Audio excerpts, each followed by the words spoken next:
In early 1940, a huge Nazi force rolled through Western Europe, crushing all in its path. Only Britain was free from Nazi rule. Italy's fascist dictator, Benito Mussolini, looked on enviously. He wanted to prove to the Germans that his army could win battles too. He wanted to create his own empire, one that would extend from Italy to the Middle East. An integral part of this strategy was Egypt, currently the hub of the British Empire. An Italian army of 300,000 crossed the Libyan border and attacked Egypt. This army was poorly equipped, however, and it wasn't long before the British gained the upper hand. Over 130,000 Italian soldiers were killed or captured, and, in desperation, Mussolini called on Hitler for assistance. With great reluctance, Hitler agreed to help. German troops and tanks began pouring into Africa, along with one of the most skilled commanders of all time, Erwin Rommel, also known as the Desert Fox. Within weeks, Rommel had pushed the British back into Egypt, bypassing the heavily protected fortress town of Tobruk. The Germans also captured 35,000 battle-hardened Allied troops and large quantities of equipment. The Germans' offensive finally was halted for lack of supplies.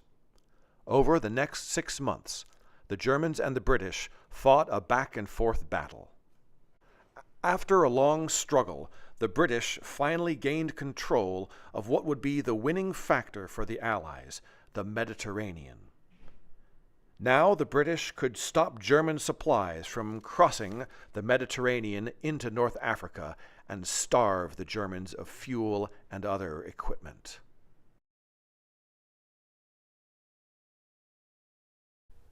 The most important part of war is logistics, right? Logistics, the idea of supply, the boring stuff. Guys got to eat. Guys got to have bullets. Guys got to have gas for their trucks and their tanks. They have to have spare parts, right? The boring part of war is, in some ways, the most important. In World War II, it took 5 guys in the logistics to support 1 rifleman in the field. 5 to 1. So we overwhelmed them in superiority in the numbers of vehicles we had compared to the number of vehicles that they had. So we cut off their supplies early on. You know, they were in Africa first, and when we came in there, we cut off all their supply ships, and so what they had was what they had there. And then we kept bringing in more and more tanks, more equipment, more bombs, more weapons. And so basically we could take 5 of our tanks and gang up on 1 or 2 of their tanks and overwhelm them just in superiority numbers. Even though they had better tanks early on in the war, we had more vehicles. So we might lose a few, but basically if you take 5 tanks and gang up on 1, the 5 tanks are going to win. It was at this critical point that a new commander joined the British side, Bernard Montgomery, a dedicated and methodical commander who also had a plan that he thought would finally drive the Germans from Africa once and for all. General Montgomery wasn't a field marshal yet, and he was given massive infusions of troops and tanks, and did a lot of planning, had a very clever plan for faking a weak point in his line that Rommel would go after, and then striking hard from the north and turning Rommel out of his own flank. To defeat Rommel, the British would place hundreds of dummy guns and tanks in the south, and after clearing 2 corridors through the extensive minefields in the north, would attack with maximum force. Rommel took the bait. He began moving his forces into the south in preparation for a large-scale offensive. The plan was working. On the night of March 3, 1942, The British began their attack by launching an enormous artillery barrage employing over 900 guns. Under cover of this barrage, British troops began to advance. But the engineers were only able to clear one corridor through the minefield, and tanks were not able to go through for some time.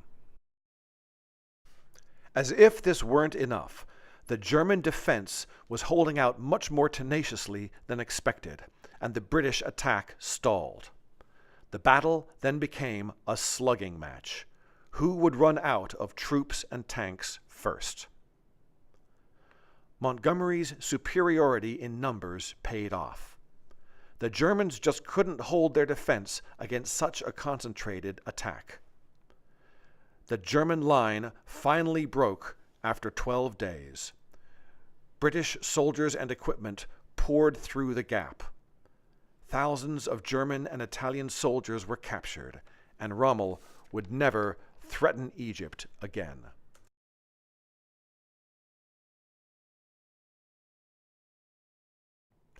World War II was far from over, but the Battle of El Alamein was the first significant Allied victory. And, as Winston Churchill said, "Now this is not the end. It is not even the beginning of the end, but it is, perhaps, the end of the beginning."